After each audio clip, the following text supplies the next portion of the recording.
Good morning. My name is Shay. I'd like to extend a warm, emphasis on warm, welcome to all who have joined us for this morning's service, braving the cold and the ice. Whether you're attending virtually or here in the sanctuary. For the visually impaired, I have light brown hair and I'm wearing a dark green blouse and black pants. If you are new to First Unitarian and you're interested in learning more about us and our ongoing activities, I invite you to fill out one of the connection cards that you'll find on the backs of the seats in front of you. You can drop your completed card in the offering basket during our offertory. If you're joining us online, you can find a link on the chat where you can provide your information if you wish. First Unitarian Church is a welcoming congregation.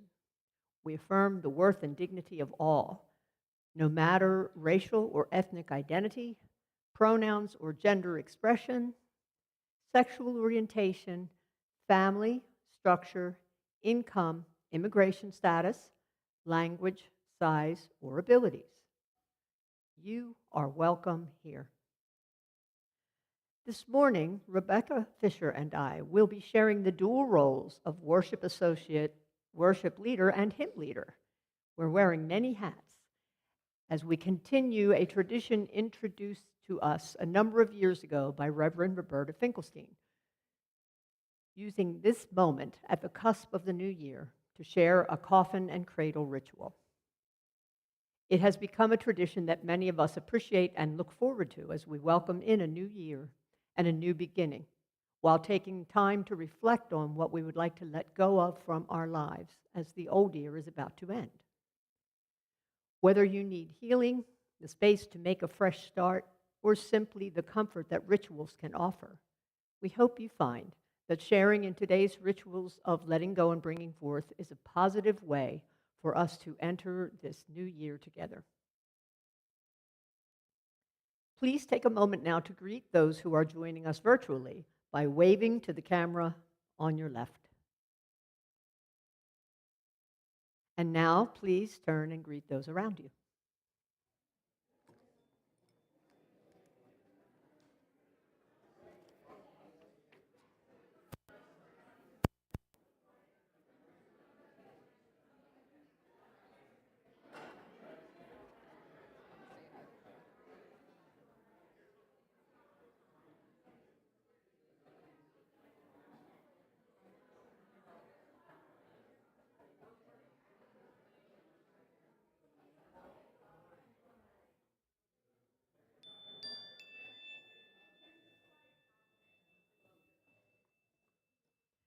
And now let us prepare our hearts and minds for worship.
Good morning. Thank you. My name is Rebecca Fisher. For visual accessibility, I'm a short white woman with chin length, light brown hair, glasses, and a black print dress. And we bid you welcome this very last Sunday at the tail end of the year, standing on the threshold of a new year. Like Janus, we gather with part of us looking backward and part of us looking forward. We gather on the edge of the new year, saddened by our losses, cherishing our joys. It's a tender time. Aware of our failures, mindful of days gone by. We gather on the cusp of this new year, eager to begin anew, hopeful for what lies ahead, promising to make changes, anticipating tomorrows and tomorrows. So we invite you to join our celebration of life, knowing that life includes good and bad, endings and beginnings. We bid you welcome.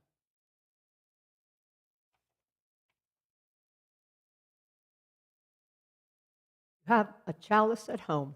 I invite you to join us in lighting it now as I give you these words from Lois Lear.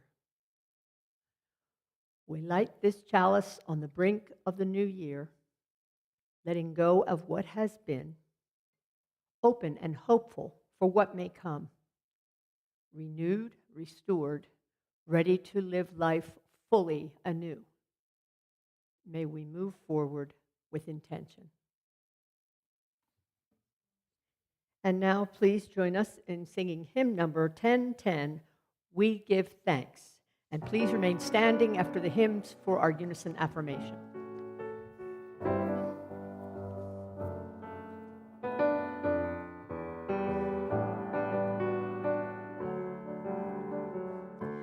Oh, we give thanks for this precious day, for our gathered here and those far away, for the time we share with love and care.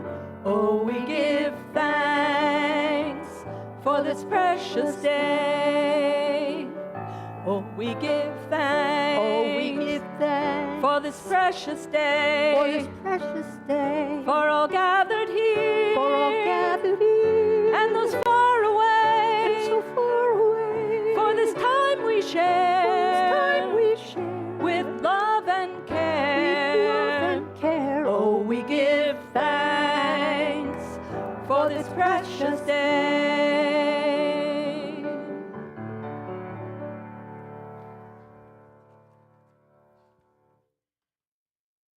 And now please join me in affirming our mission.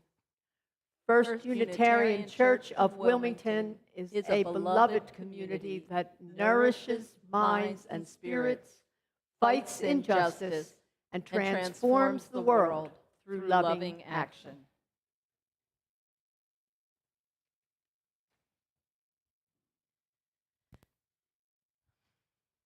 This morning, we have gathered to reenact a ritual originally written by the Reverend Barbara Child, much adopted and adapted over the years. The ritual gives us a way to introduce spiritual depth to the celebration of the new year, an antidote to silly hats, noisemakers, and too much to drink. The Coffin and Cradle is appropriate to the new year in that it is an opportunity to begin anew, the true invitation of the turning of the year. We need to know that the new year will come. We need to know that the Coffin and Cradle will appear and invite us, coax us, even compel us to do some of the ongoing work that needs doing in order for us to maintain our sense of spiritual health, wholeness, shalom.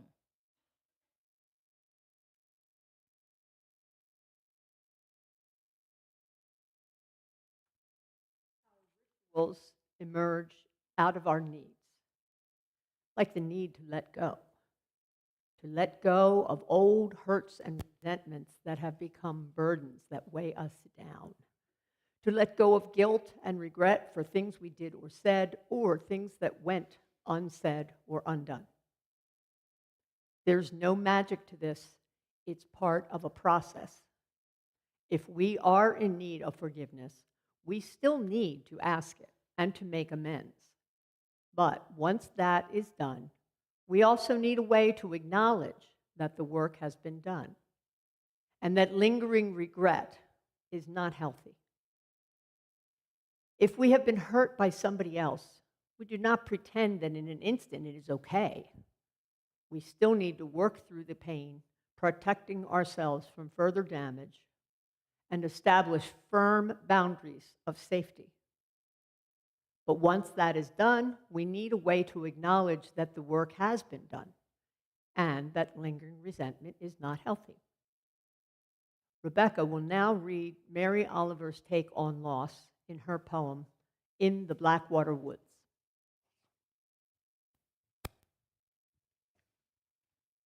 Look, the trees are turning their own bodies into pillars of light, are giving off the rich fragrance of cinnamon and fulfillment.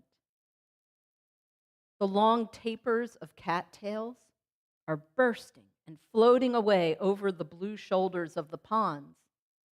And every pond, no matter what its name is nameless now.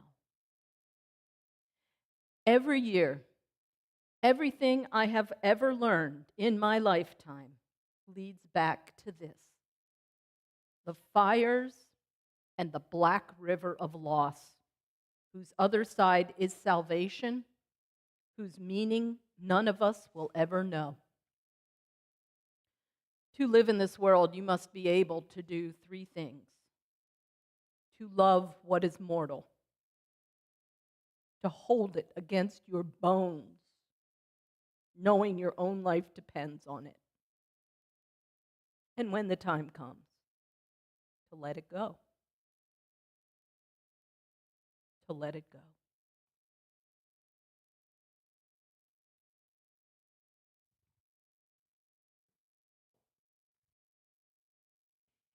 Here now is your invitation to let it go. As we seek to cross, each in our own way, the river of loss whose other side is salvation, let us support each other as we become present to this symbol of loss, the coffin. Let the coffin be present to us, and let us be present to whatever we might bury in it. Some of you here in the sanctuary and at home may have gathered things that we have invited you to bring, things to put into the coffin. If you didn't bring any items with you, you can also write down what you want to let go of on one of the cards that ushers and Rebecca are now going to pass around. If you're watching from home, perhaps you have a box or simple bowl that can represent the coffin. The object you may have gathered can be placed in the box or bowl, or you can use pencil and paper, as we're doing here in the sanctuary, to write down what you would like to let go of. Or, if you prefer, you can also write in the chat online what you want to let go of. Take a moment now to contemplate what you wish to put in the coffin, remembering that this is a chance to let go of the past, to dismantle sorrow while keeping the best of what was. This is a chance to cast off old skins, to move out of a place where you have been stuck, to shed a dream that was not destined to come true, to drop a souvenir that is too heavy to keep carrying, to break a tie that binds too tightly, to acknowledge an ending that has already happened. It is an opportunity to let go. Letting go is not always easy. In fact, it's often quite painful.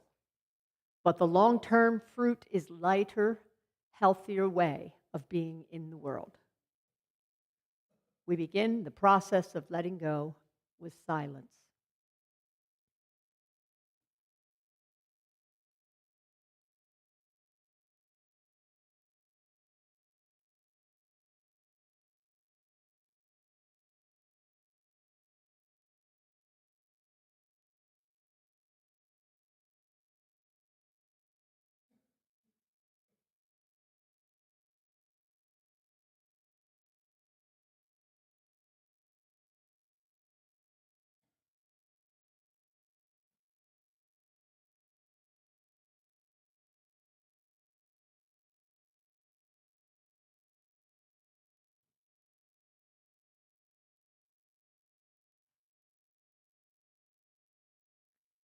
Now, I invite you to bring your item or card up and place it in the coffin or into your bowl or box at home that represents the coffin.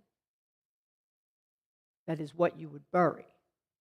You are also welcome to write your items into the chat if you wish.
May we leave these things that we are ready to cast off behind.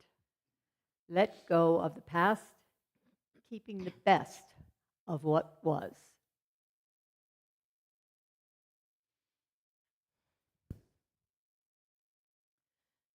Please join together now in a time of prayerful meditation as we enter the stillness within us and among us. May we welcome this pause. Indeed, may this pause between what has been and what will be appear to us as a sacred pause. And in this sacred pause, let us imagine what it would be like to truly let go of that which will no longer serve us. In this sacred pause, may we truly prepare ourselves to forthrightly declare possibilities for moving forward. As we breathe out, may we have the experience of letting go of that which stands in the way of the life that wants to emerge within us. As we breathe in, may we have the experience of flooding in that which will nurture us, sustain us, and empower us for this new year. As we breathe out, we let go of the old. As we breathe in, we let the new come. Let go, let in.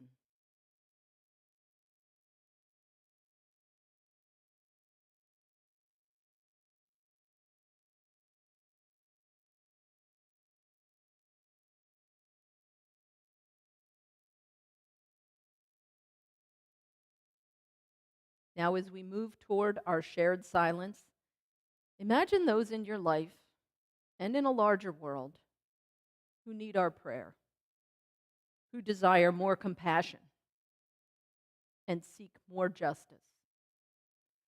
Following the shared silence, there will be an opportunity for you to speak those names out loud. And for those at home, if you wish, write them in the chat.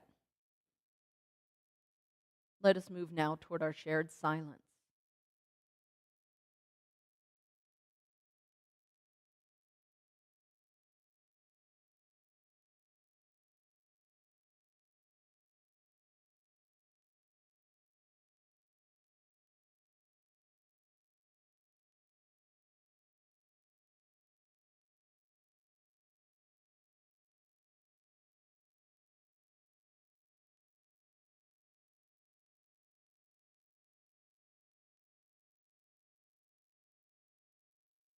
And now it's our time to share with our community those names that most need our compassion and support. So I'm going to invite people at this side of the sanctuary to speak the names out loud that have been weighing on their hearts. Does anyone have a name to hold up?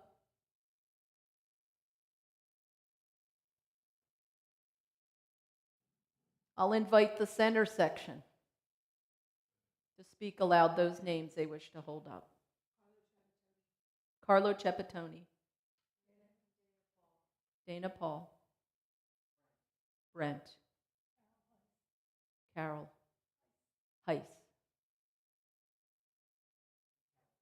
and Kelly.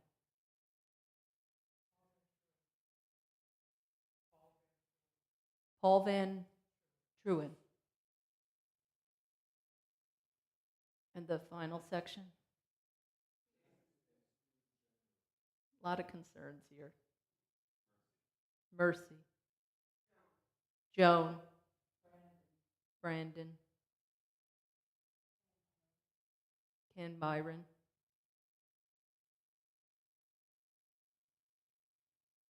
And recognizing that light is the left hand of darkness,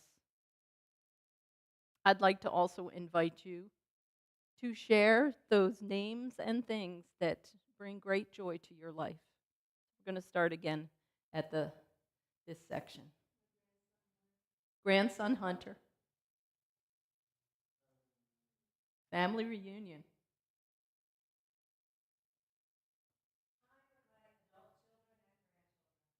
Time with adult children and grandchildren. Amen, ditto, all of that.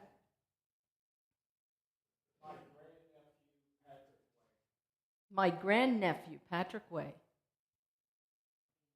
Amy and Michelle. They're sitting next to each other. That was sweet. My close friends and boyfriends. And the last section, any names or joys to share? Playing music with my friends. You too can share that joy if you join the UU choir here. Connecting with family across the miles. My brother and his family are in Australia for Christmas. And just being able to know that getting photos and texts and sharing their joy of their travel. Connecting with family across the miles in Australia. All right. Thank you. May all those names spoken and those unspoken find peace and healing this day.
We are approaching the Feast of Epiphany, Three Kings Day.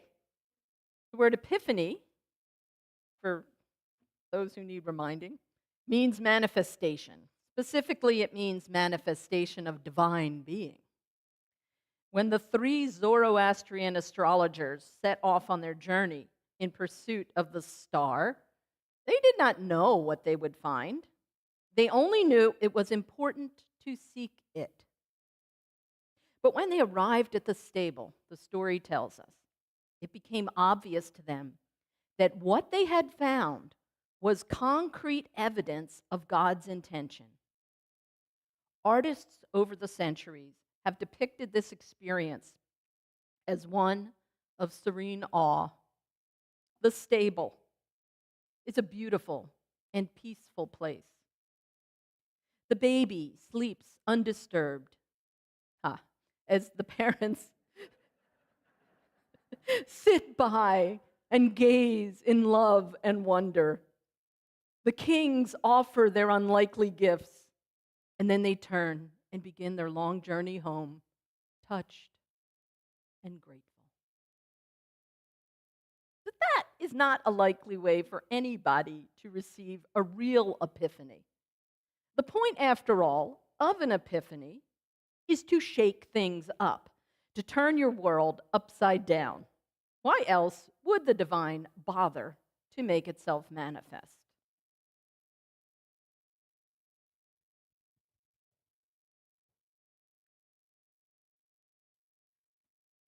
When UU minister Reverend Barbara Child created this New Year's ritual, it included T.S. Eliot's Journey of the Magi. The poem was first published in 1927 in a series of pamphlets related to Christmas.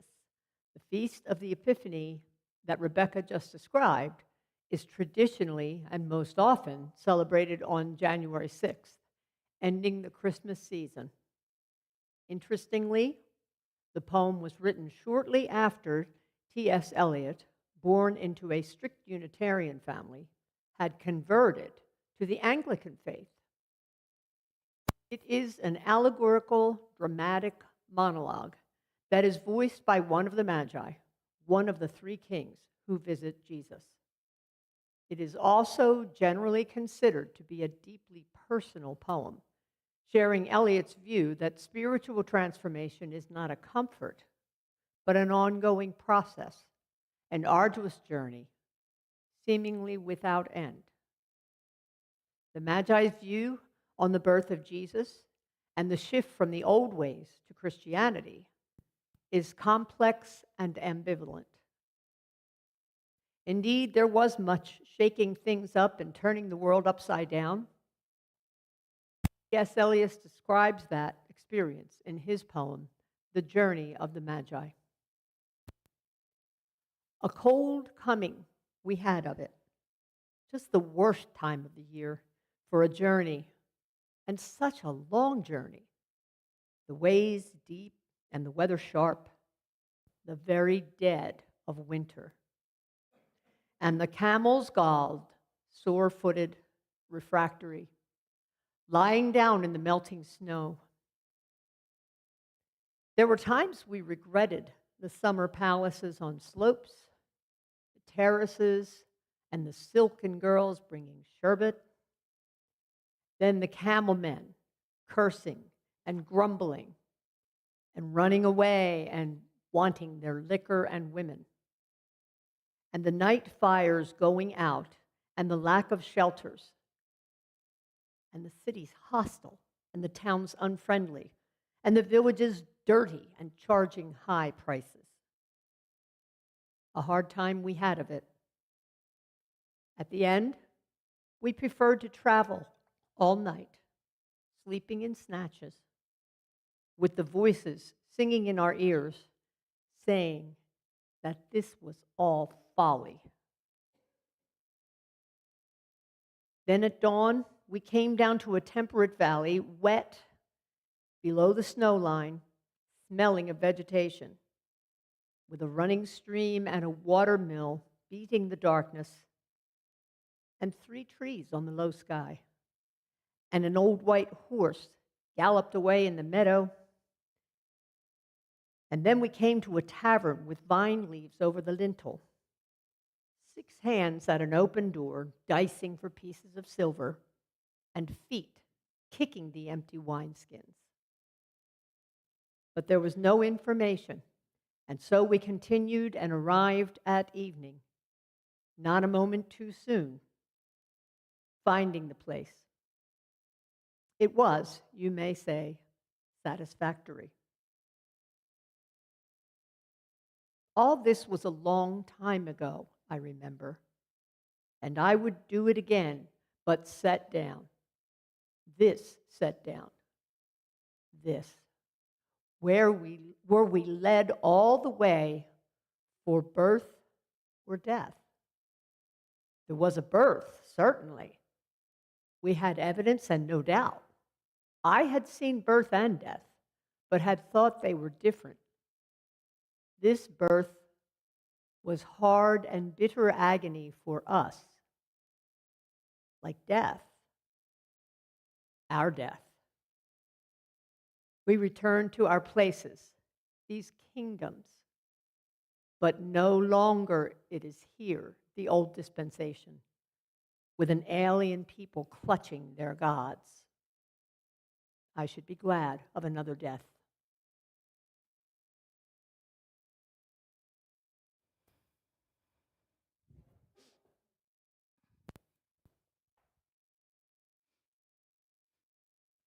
Now, birth is hard, as those of us who have participated in such an event can attest. Well, that's everyone, really. And but we can also attest to the profound joy and the profound changes that come with the process. So now let us turn our attention to the cradle, symbol of birth. Let the cradle be present to us, and let us be present to whatever we would give birth to this year, especially in ourselves. We had invited you to bring an object or objects representing this place into the cradle. If you did not bring an object, you can also write down what you would like to give birth to on one of the note cards. So some of you might have a spare one, but the ushers will come around and hand out a few more. You want to see if anyone needs one over there, Jan? Thanks. And if you're joining us at home, you can write on a piece of paper or write in the chat if you prefer. And while we're distributing the cards, I would invite you to take a moment to reflect on what you would give birth to, remembering that this is a chance to welcome the future.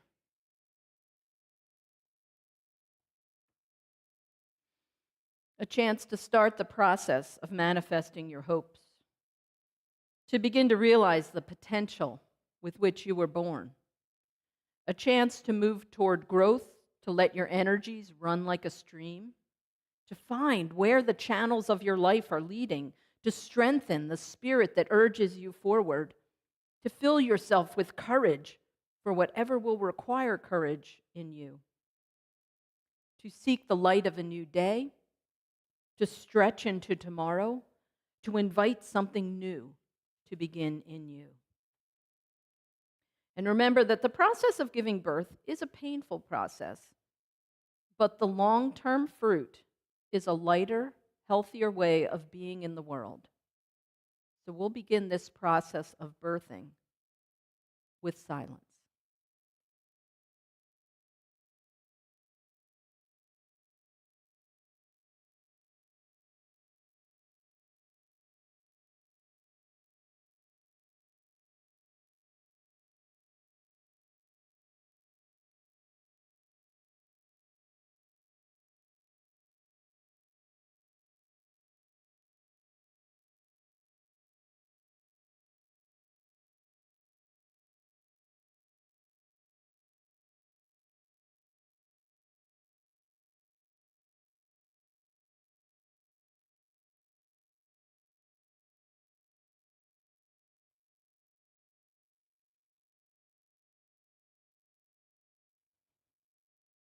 And now we invite you to come forward and put in the cradle your symbol or card for what you would give birth to.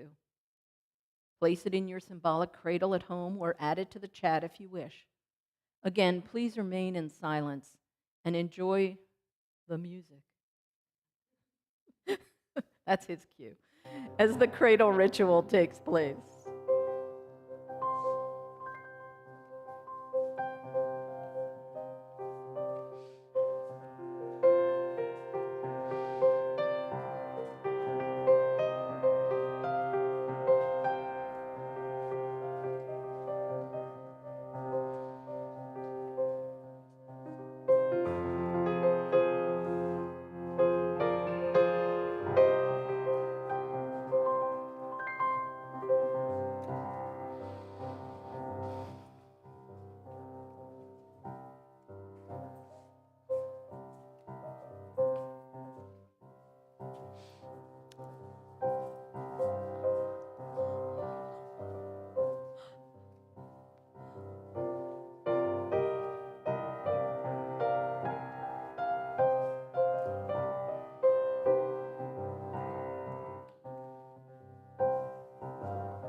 May all these things we are ready to give birth to move us forward, filling us with the light of a new day and the courage to seize the future.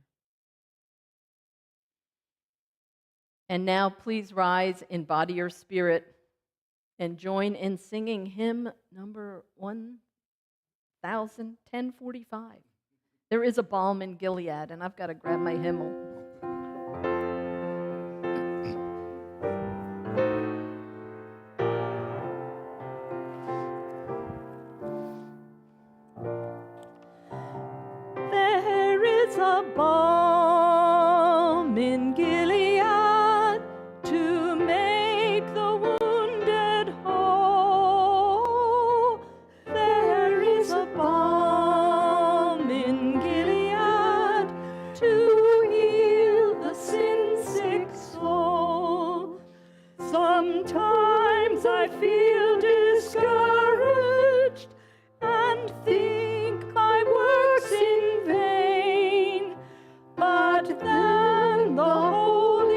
Spirit revives my soul again.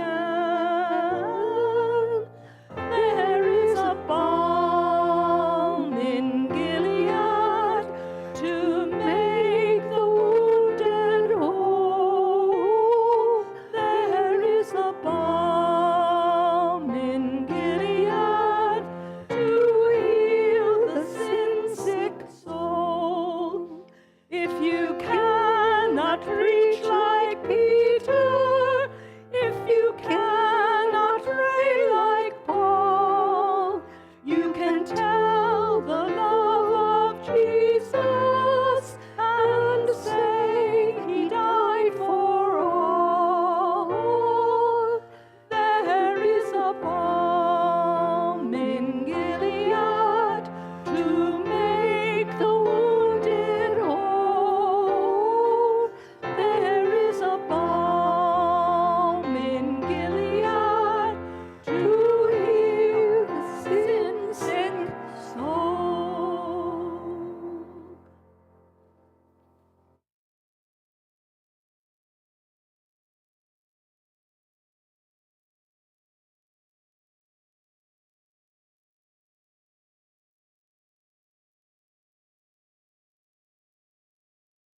Realistically speaking, the process of letting go and the process of bringing to life are never one-time occurrences, one and done, snap your fingers, et voila. They happen daily. Brother Fapai, in his book, The 8 Realizations of Great Beings, writes, in each and every moment, we're being born and we're dying. Cells and tissues, thoughts, ideas, inspirations, feelings, desires are being born and passing away.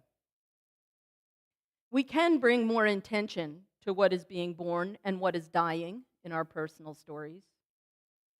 Throughout our lives, both as a spiritual community and as individuals, we work towards feeding our better angels or watering the wholesome seeds that make our lives a benefit to the world, working towards bending that daily birth and death into something worthwhile and beautiful at the end of the day. And some days we do create more than we destroy. I personally have no regrets about the times that I've expressed loving kindness and generosity in my thoughts and actions. Those are not the moments that give me regret.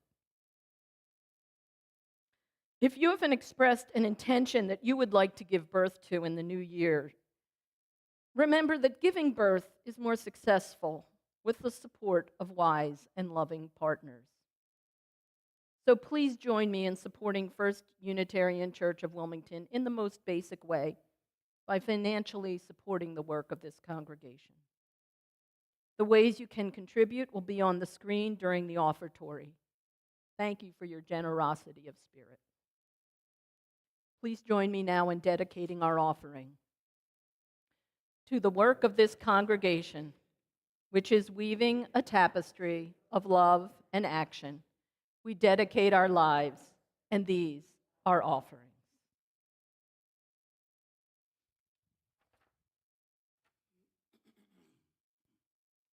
I forgot to mention the ushers are going to come forward and with their baskets.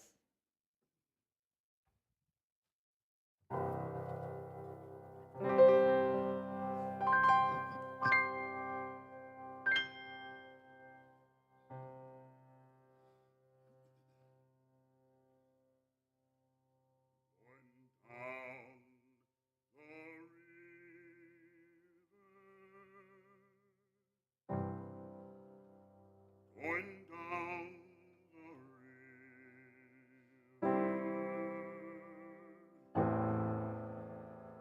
going down the river.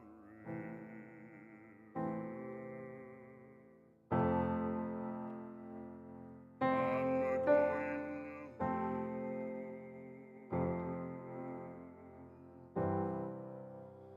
Said to the river,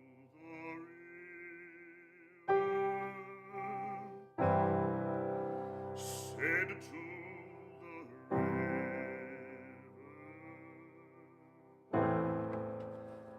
said to the river, take me home.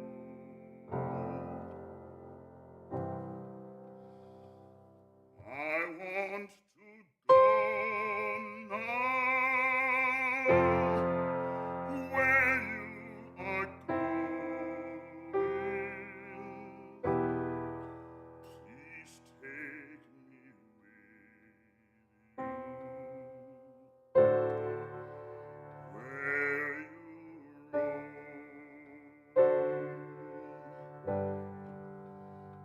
No more trouble, no more sorrow, all in the river.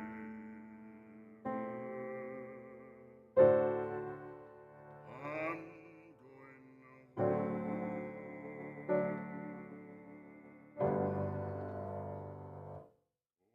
down the river,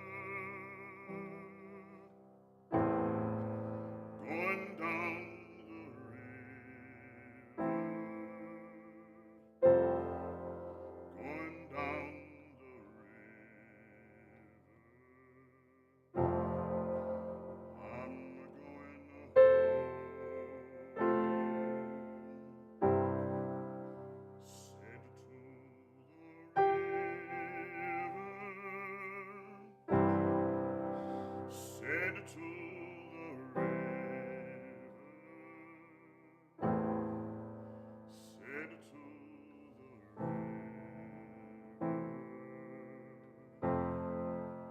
take me home.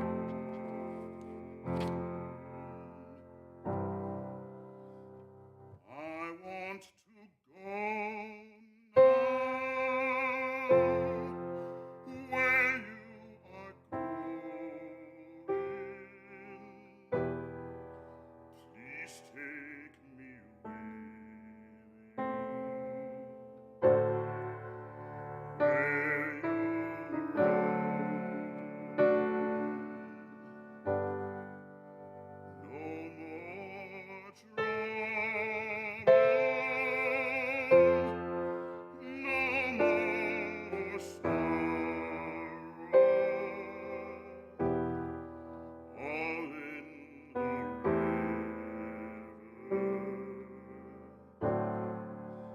I'm going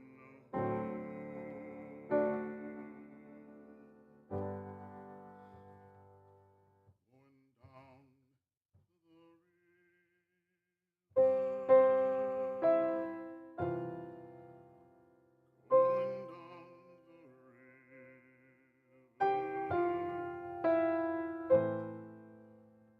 going down the river.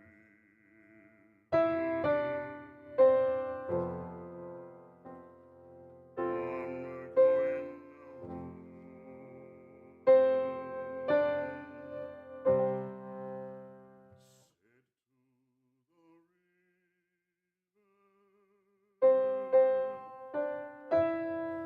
said to the river,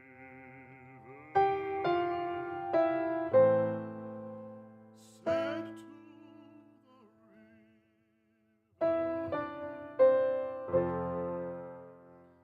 take me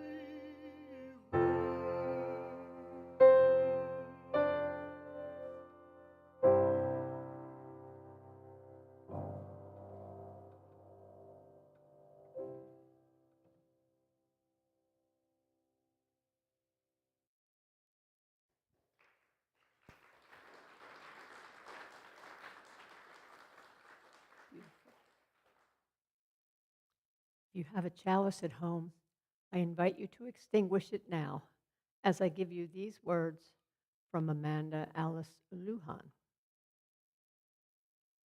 Together, we have enjoyed the warmth and beauty of stories, of this flame, and of this special community. As our chalice flame is extinguished this morning, we can still remember that its glow is carried within us. We can use our inner lights at this flame to kindle new sparks throughout our lives and in the world. May the spirit of peace and togetherness bless your lives.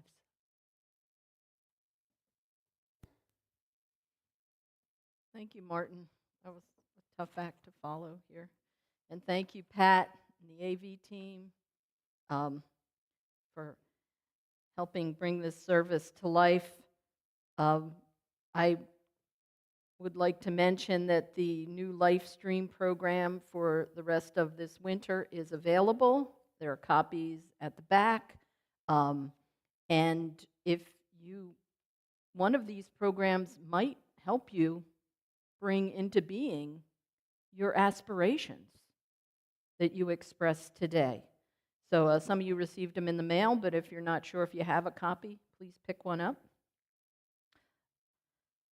And finally, our benediction. The 1st of January is another day dawning, just another day. The sun rising, as the sun always rises. The earth moving in its rhythms, with or without our calendars to name a certain day as a day of new beginning, separating the old from the new. So it is. Everything is the same, bound into a history as we ourselves are bound. Yet also, we stand at a threshold, the new year.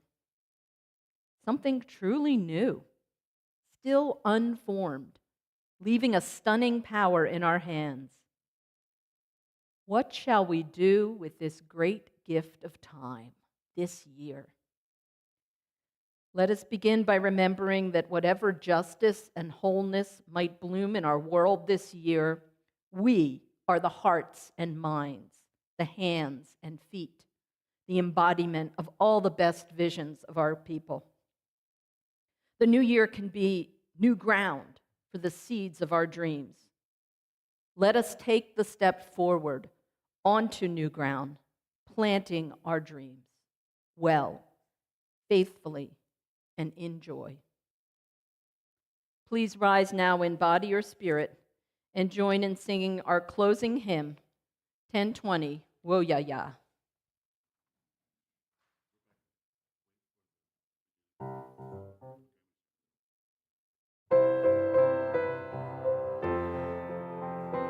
It's going to do a longer introduction.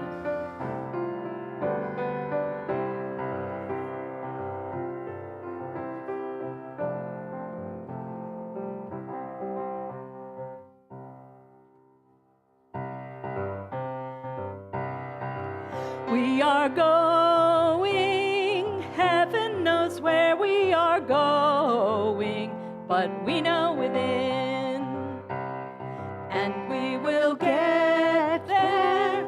Heaven knows how we will get there, but we know we will. It will be hard, we know, and the road will be muddy and rough, but we'll get there. Heaven knows how we will get there, but we know we will. Oh yeah, yeah, oh yeah, yeah, oh yeah, yeah, oh yeah, yeah. We are going. Heaven knows where we are going, but we know within that we will get there. Heaven knows how we will get there, but we know we will. Oh yeah, yeah, oh yeah, yeah, oh yeah, yeah, oh yeah, yeah, oh yeah, yeah, oh yeah, yeah, oh yeah, yeah, oh yeah, yeah, oh yeah, yeah, yeah, yeah, oh yeah, yeah, yeah, yeah, oh yeah, yeah, yeah, yeah, oh yeah, yeah, yeah, yeah, yeah.